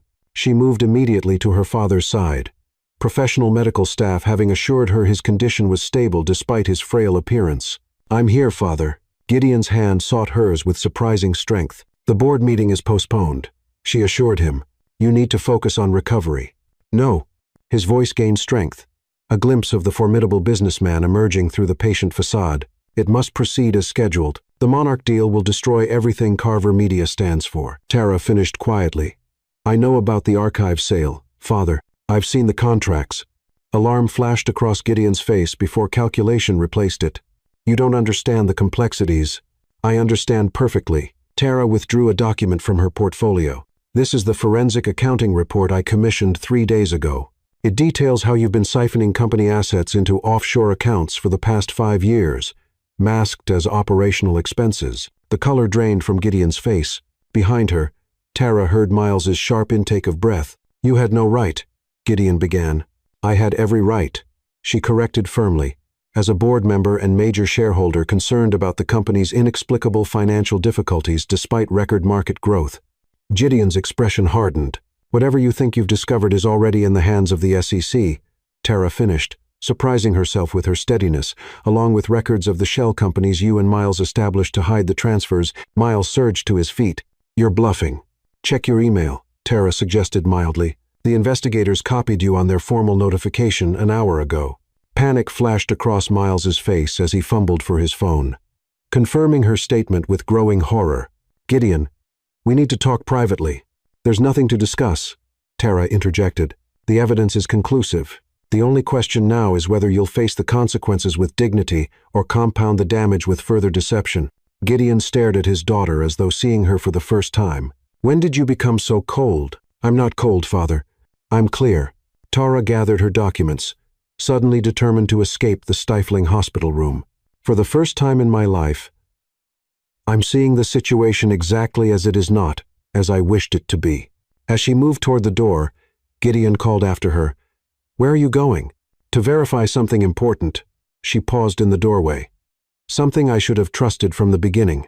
The taxi ride downtown passed in a blur of urban motion, Tara's thoughts racing faster than the vehicle navigating Manhattan's congested streets. She'd spent the past 3 days in a fog of doubt, her father's and Miles's insinuations about Cole's motives eating away at the certainty she'd felt at the coastal sanctuary. Yet, with each financial document she'd examined, each record uncovered during her quiet investigation from the hospital, the truth had become increasingly clear. Her father's empire was built on deception, not just business manipulation, but personal betrayal that had shaped her entire life. The realization that Cole had been truthful all along about her father's financial misconduct had forced her to reconsider everything else she'd been led to doubt. The timing of their meeting, while extraordinary, was no more implausible than any other life-changing encounter. Sometimes fate operated with poetic symmetry that defied cynical interpretation. The Vance Industries headquarters soared above the surrounding buildings, a tower of glass and steel that somehow managed to appear both innovative and timeless. Much like its creator, in the lobby, she approached the reception desk with renewed determination. I need to see Cole Vance. The receptionist regarded her professionally. Do you have an appointment? No, but Tara hesitated, suddenly uncertain of her welcome after days of silence. Miss Carver. A familiar voice came from behind her. She turned to find Jensen, Cole's caretaker, dressed incongruously in a business suit, rather than his usual casual attire. "Jensen, what are you doing here?" "Mr. Vance asked me to come to the city." His weathered face revealed nothing. "He thought you might need a friendly face when you were ready." "When I was ready," Tara repeated, confusion evident in her voice. Jensen handed her a sealed envelope. "He said to give you this if you came looking for him." Inside was a key card and an address she didn't recognize, along with a brief note in Cole's distinctive handwriting. "When you're ready for the whole truth." "See, he's not here?" she asked, disappointment washing through her. "Not for several days." Jensen's expression softened slightly. "He returned to the coast after seeing you at the hospital." "You saw me at the hospital?" Tara looked up in surprise. Jensen nodded. "Mr. Vance came every night while you were sleeping, watched over you and your father from the hallway, made sure the best specialists were consulted. He didn't want to intrude, but he couldn't stay away entirely." The revelation struck Tara with unexpected force. While she'd been doubting him, he'd been quietly ensuring her father received optimal care, despite everything Gideon had done to discredit him. "The address," Jensen continued. "It's where he left something for you, something important."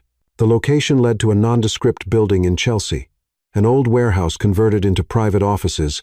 The key card admitted her to a small suite on the top floor, where a single desk held a laptop and a thick folder labeled with her name. When she opened the laptop, it immediately played a video message from Cole. He looked exhausted, dark circles under his eyes, and stubble shadowing his jaw. "Tara," he began, his deep voice sending an involuntary shiver down her spine despite the digital medium. "If you're watching this, you've begun to question the narrative your father presented. The laptop contains everything: the complete history of Vance Industries' interest in Carver Media, my past with Richard Westridge, and documentation of your father's systematic financial misconduct." Cole's expression grew more intense.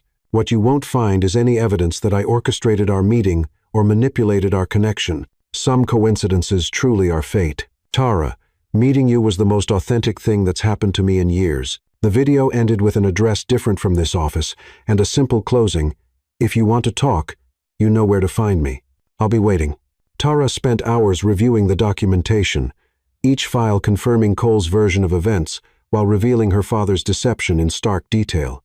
Most damning were records showing Gideon had initiated contact with Vance Industries, approaching them as a potential buyer, while simultaneously arranging the Monarch Media deal that would strip Carver Media of its most valuable assets before any acquisition completed. As evening approached, Tara sat back, emotionally drained, yet oddly peaceful. The truth, however painful, brought clarity that deception never could. She now understood exactly who her father was: not the titan of industry she'd idolized growing up, but a desperate man who'd sacrificed principle for profit and family for power. She also understood with crystalline certainty who Cole Vance truly was.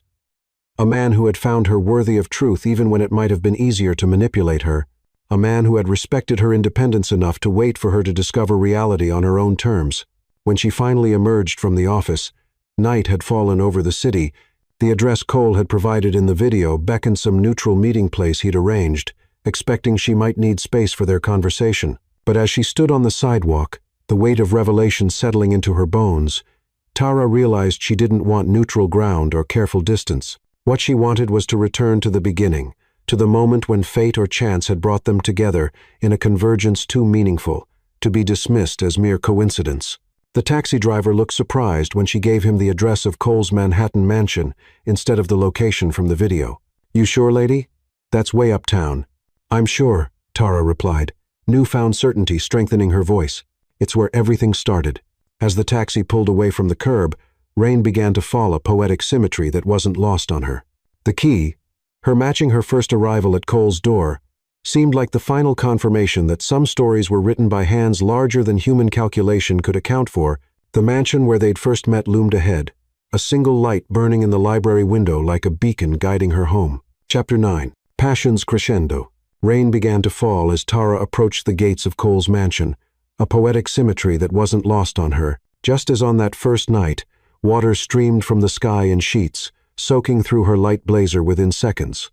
Unlike that night, however, the gates stood open, an invitation she couldn't ignore. Her heart pounded in her chest as she made her way up the familiar path, past manicured gardens now glistening with raindrops. The massive front door yielded to her touch. Opening into the dimly lit foyer she remembered so vividly, water pooled around her feet, as she stood dripping on imported marble, echoing her first unceremonious arrival. Following instinct, she moved down the corridor toward the library, drawn by the warm glow spilling from beneath the door. She paused with her hand on the ornate handle, gathering courage before pushing it open. The library appeared exactly as it had on that stormy night weeks ago.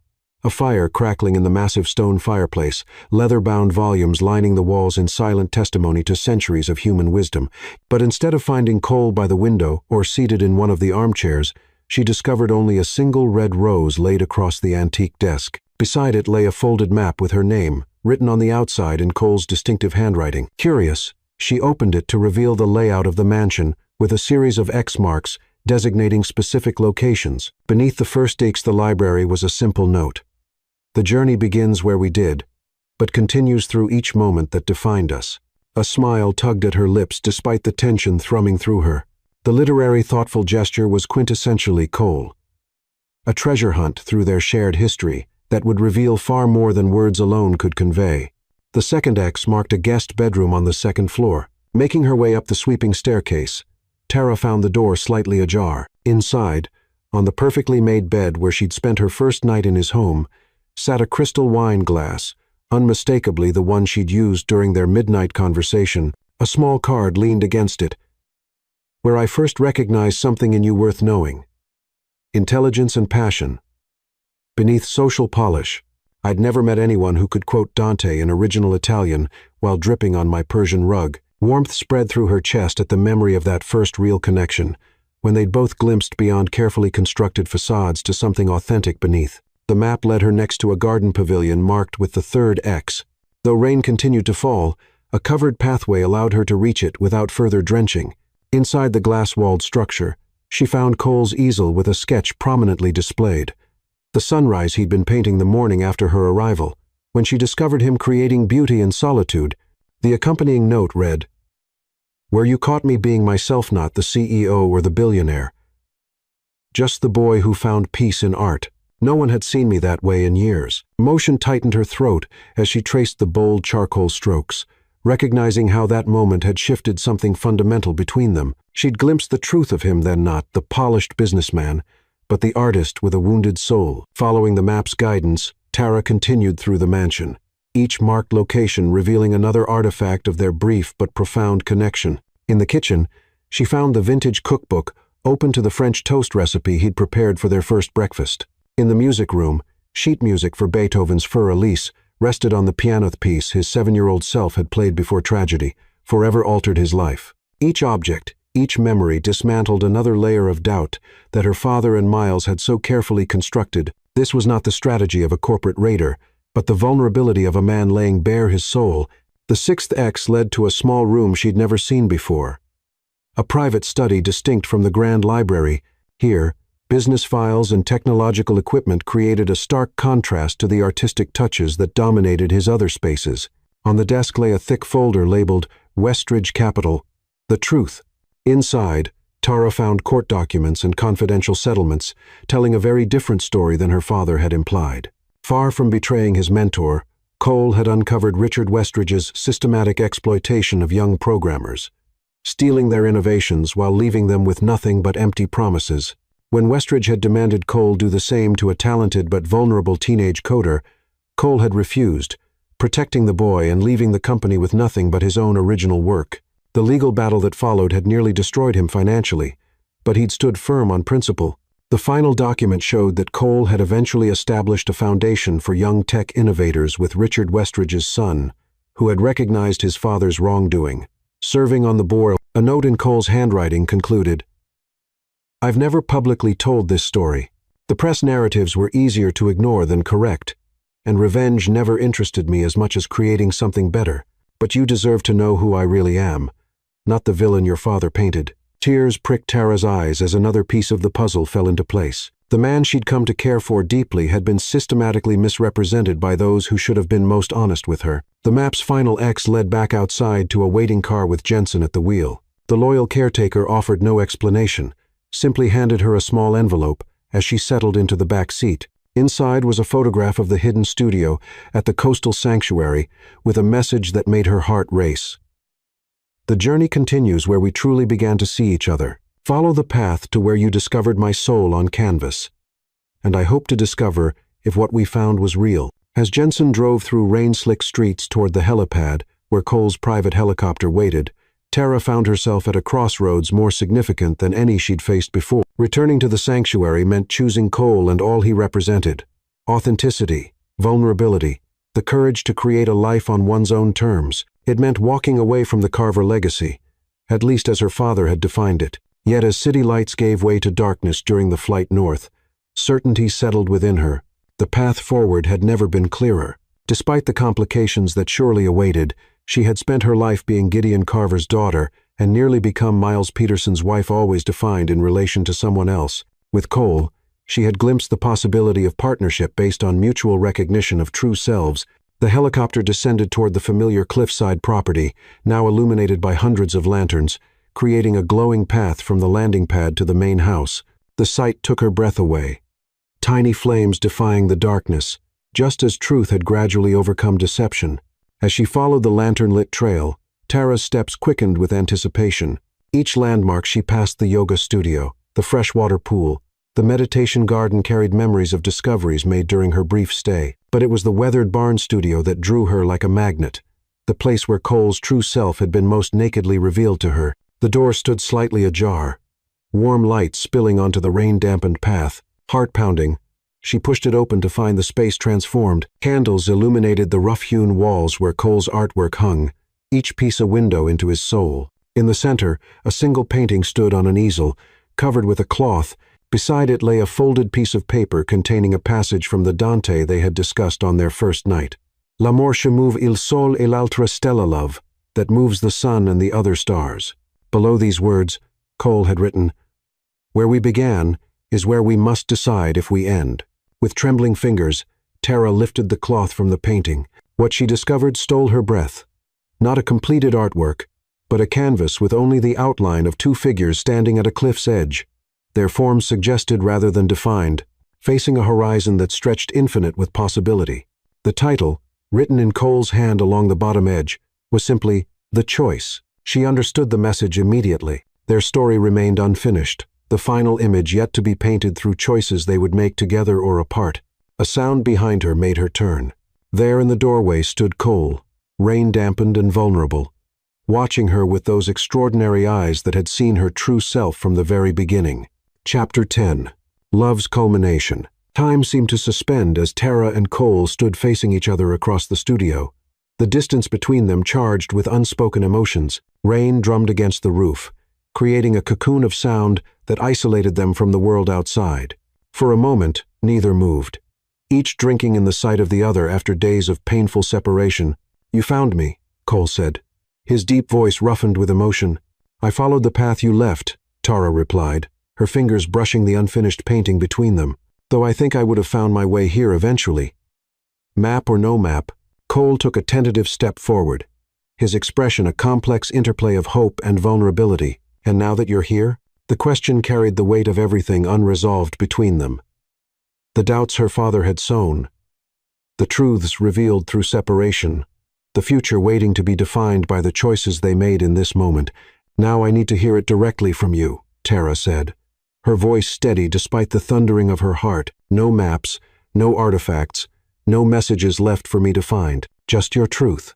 In your words, something shifted in Cole's eyes, a recognition of the moment's importance that straightened his posture and brought him fully into his strength. No longer the guarded billionaire or the reluctant host, he stood before her as simply himself, a man with nothing left to hide. "From the moment you stumbled into my library, soaking wet and defiant, I recognized something in you that called to the deepest part of me," he began, his voice gaining confidence with each word. "Not the Carver heiress or the society figure, but a woman fighting to break free of definitions imposed by others. I saw myself in that struggle, the boy who'd refused to be shaped by circumstance or others' expectations."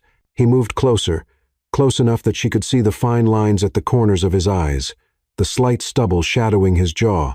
"I never planned to feel this way, Tara. After Westridge's betrayal, I built walls that no one had breached in 15 years. Then, suddenly, there you were, quoting Dante in original Italian while dripping on my Persian rug, and something inside me recognized you as important. A smile ghosted across his lips at the memory. The business connection with your father's company existed before we met. That much is true. But it was always about creating something meaningful, never about exploitation or corporate games. The Renaissance Rising Foundation represents everything I believe in. That art saves lives. That beauty matters. That creative expression can heal wounds that nothing else touches. His voice dropped lower, more intimate. What I didn't tell your father, what I couldn't explain in that confrontation, was that the merger proposal changed after I met you. Originally, it was just smart business with a philanthropic component. Then I saw your passion for photography, the way you truly saw my art, how you understood immediately that creativity isn't just a hobby but oxygen for certain souls. And suddenly, the merger became about creating something together, something that honored both our visions. Tara felt tears threatening as the sincerity in his words resonated with what her heart had known from the beginning. And when I left with my father, pain flickered across Cole's features.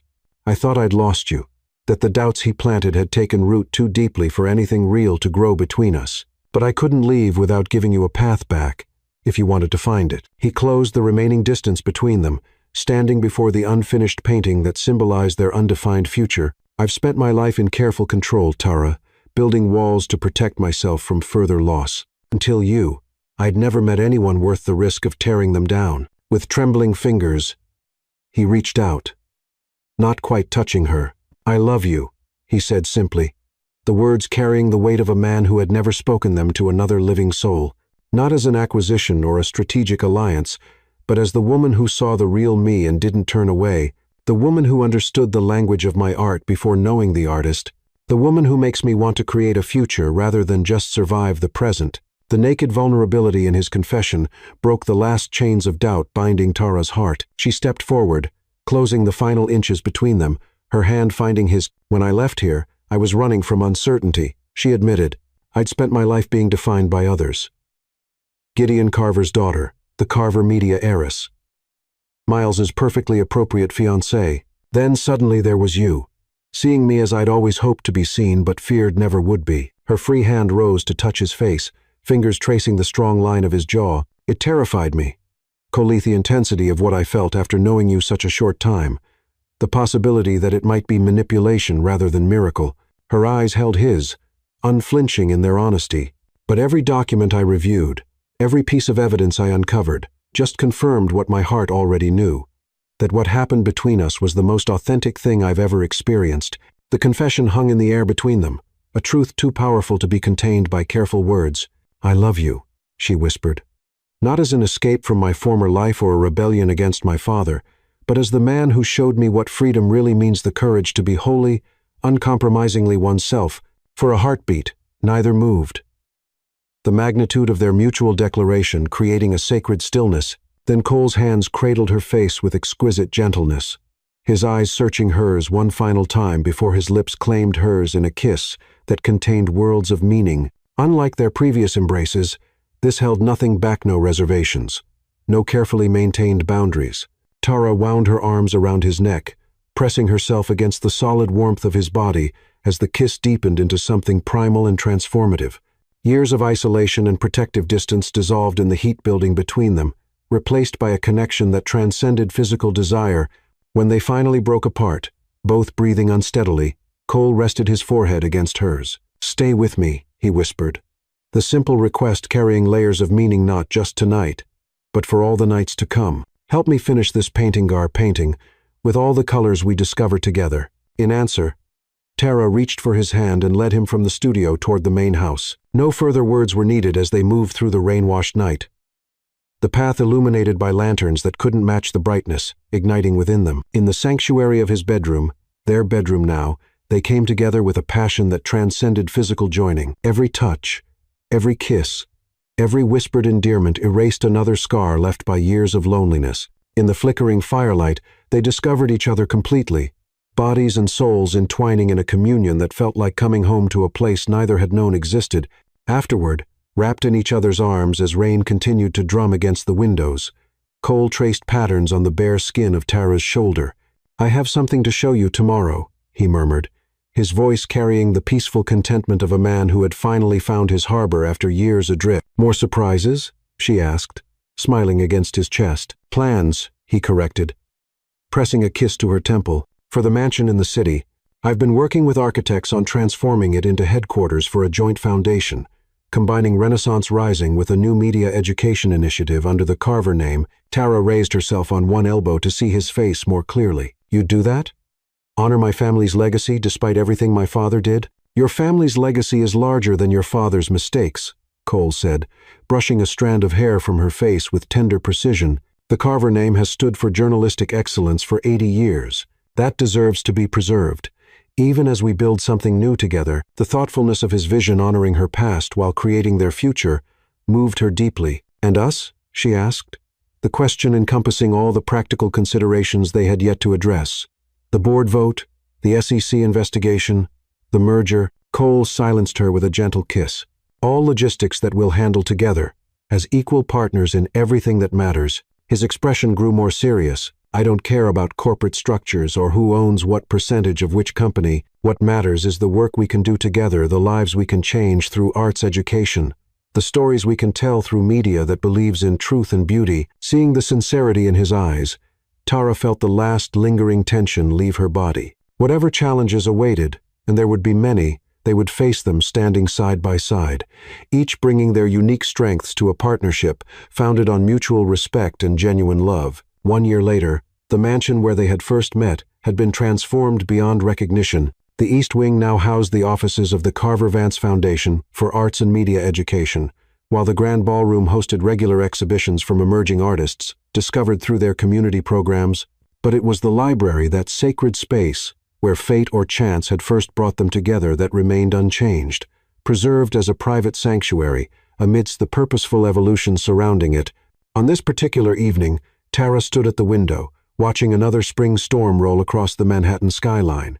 Behind her, the door opened to admit Cole, home from a day of mentoring young artists at their Brooklyn center. "I brought something for you," he said, his voice still carrying that special tone reserved only for her. Tara turned to find him holding a handcrafted book bound in soft leather. As she accepted it, she recognized his meticulous craftsmanship in every detail, from the hand-stitched binding to the carefully lettered title, "The Journey Home." Opening it, she discovered a chronicle of their extraordinary path. Pressed flowers from the coastal garden, sketches of significant moments, journal entries dating back to the first night they'd met. Each page revealed another layer of the story they'd written together, culminating in a reproduction of the painting they'd completed as a joint project. The choice now showed two figures standing hand in hand at the cliff's edge, facing a horizon bright with promise. On the final page was the sketch Cole had made of her that first night in his library reign, soaked and defiant, exhausted yet determined. Beneath it, in his distinctive handwriting, were the words he'd thought but couldn't say aloud then. "The moment my soul finally came home." Emotion welled within Tara as she closed the book, cradling it against her heart. "It's perfect," she whispered, moving into the circle of his arms. "A beautiful record of our past and a foundation for our future," Cole added, his hand coming to rest with gentle wonder on the slight curve of her abdomanther child, just beginning the journey into being. As lightning illuminated the library in a brilliant flash, they sealed their continuing story with a kiss that contained all they had been and all they would become. Two souls who had found in each other not just love, but the courage to create something transcendent from the wreckage of the past. Outside, the storm continued its dramatic percussion, much as it had on the night of their first meeting. But within the sanctuary they had built together, there was only warmth, connection, and the profound peace that comes when hearts finally find their true home.